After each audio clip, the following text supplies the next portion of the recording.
I saw the DIY Drag program on Instagram. I was just intrigued by it, and I was like, oh, maybe this is something that I could do. My idea for DIY drag was I wanted to see drag, and I wanted it to be close to home. And I had done drag back in Florida, and I loved it.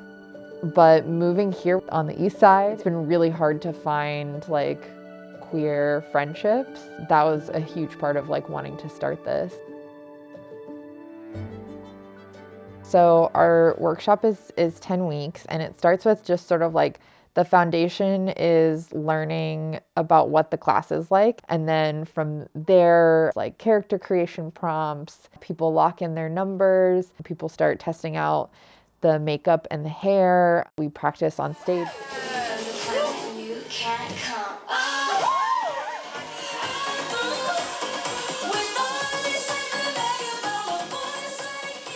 And each week has a loose theme.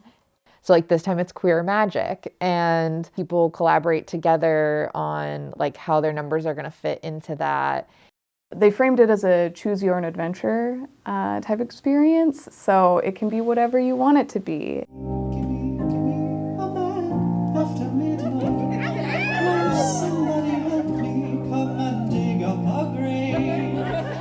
It takes some courage to put yourself, even though you're in so many layers and so much makeup, it does feel very vulnerable, because it's almost like your secret inner self that you're like showing to the world. What does RuPaul say? We're all born naked and the rest is drag.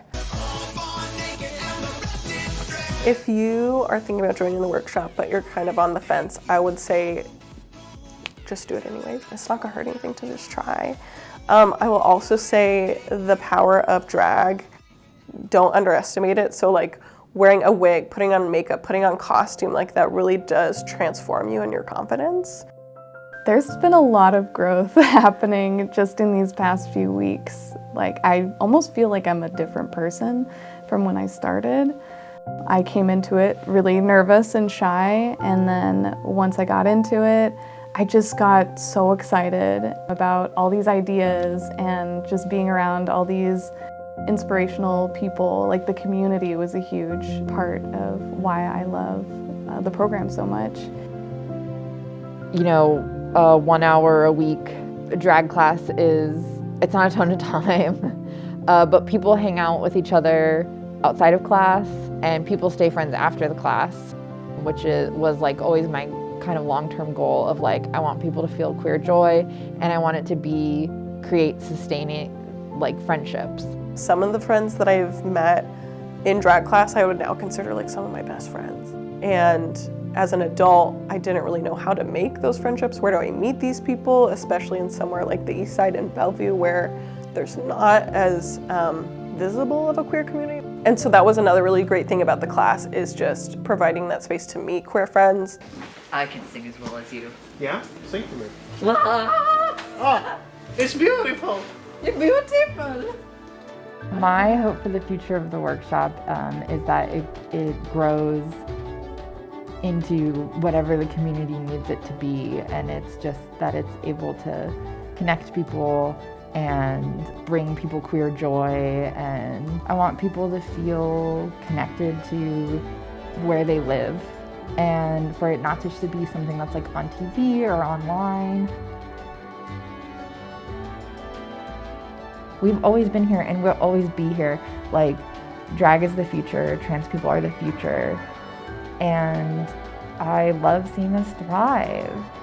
We're always gonna survive, but I really love when I get to see us thrive.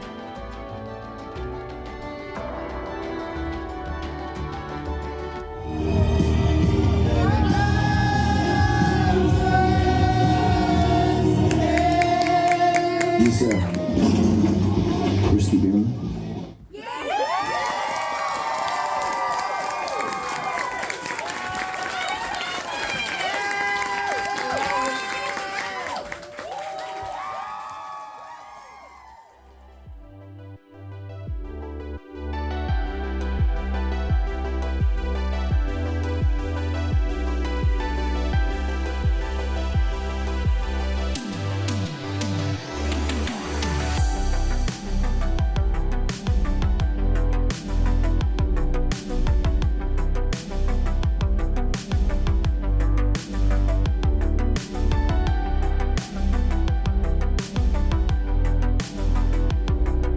are providing this service to the community for free, which is so great, but because we are providing it for free for our drag students, it does require some funding from Pride Across the Bridge, a nonprofit. We do need support to keep going. So some ways you can support is keep an eye out on the Eastside DYG Drag Instagram. Hopefully we'll have some fundraisers going soon, so keep an eye out for that. Other ways to support is you could just donate to Pride Across the Bridge.